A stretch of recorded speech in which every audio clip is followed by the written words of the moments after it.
கள்ளக்குறிச்சி மாவட்டம் சங்கராபுரம் அருகே போலி பத்திரம் மூலம் கிணற்றை எழுதிக் கொண்டு அடியாட்களை வைத்து மிரட்டி நெல் அறுவடை இயந்திரத்தை தீயிட்டு கொளுத்திய திமுக ஊராட்சி மன்ற தலைவர் மீது நடவடிக்கை எடுக்கும்படி விவசாயி புகார் அளித்துள்ளார். இதுகுறித்து இந்த செய்தி தொகுப்பில் விரிவாக பார்க்கலாம்.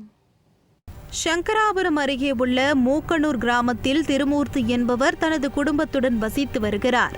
இவருக்கு சொந்தமாக 2 ஏக்கர் மற்றும் 67 சென்ட் விவசாயம் நிலம் உள்ளது.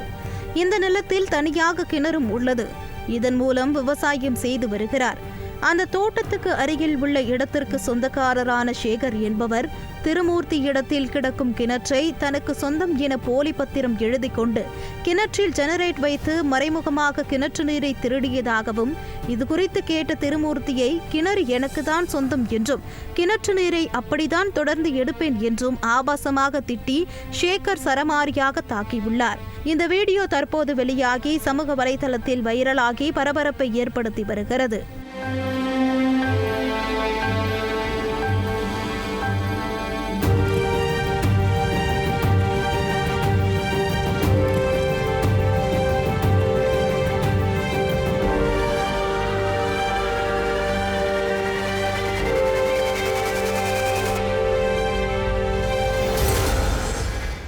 இந்த விவகாரம் குறித்து திருமூர்த்தி சங்கராபுரம் காவல் நிலையத்தில் புகார் அளித்தும் எந்த நடவடிக்கையும் எடுக்கவில்லை என்று குற்றம் சாட்டியுள்ளார்.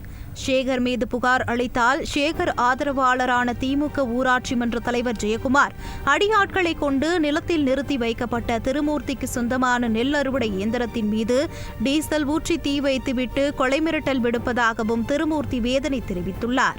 எங்க இடத்த போர்ஜரியா பண்ணிட்டானுங்க, கிணத்து ஏதிக்கிட்டானுங்க. எங்க பக்கத்து காட்டுக்காரன் நடராஜமோகன் சேகர் எழுதிக்கிட்டானோ அதை வச்சுக்கிட்டு மூக்கனூர் தலைவர் மூக்கனூர் ஊராட்சி மன்ற தலைவர் ஜெயக்குமார் இது அதன் அடிப்படையில் மின்வரை பயன்படுத்தி கூட எடுத்துக்கிட்டு எங்களை வெட்ட வரத்தம் குத்த வரத்தம் இதை பண்ணிட்டு உட்காந்துருக்காரு. ரெண்டாவது எங்கள் நெல் இருக்கிற வண்டி கூலிப்படையை வச்சு நடராஜமோகன் சேகர் மற்றும் தலைவர் மூக்கனூர் தலைவர் இவங்க எல்லாம் ராத்திரியில் பணி 10 மணிக்கு மேலே எங்கள் டயர் நெல் இருக்கிற வண்டியை கொளுத்திட்டானுங்க. இதன் அடிப்படையில் சங்கராபுரம் நாங்கள் காவல்துறை நிலையத்தில் கொடுத்தோம். எந்த நடவடிக்கை எடுக்கலை. நாங்கள் இதோட எங்கள் உயிருக்கு ஆபத்தாக இருக்குதுங்க. கள்ளக்குறிச்சி மாவட்ட எஸ்பி, கலெக்டரு அனைவரும் இதை பார்த்து உடனடியாக எங்களுக்கு நடவடிக்கை எடுக்குமாறு உங்களை நான் கேட்டுக்கொள்கிறேன்.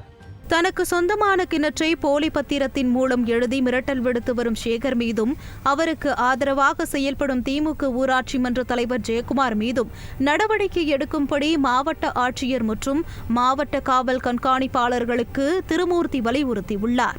சேகர் மற்றும் ஜெயக்குமாரால் குடும்பத்தினரின் உயிருக்கு பாதுகாப்பற்ற நிலை இருப்பதாகவும் எச்சரித்துள்ளார்.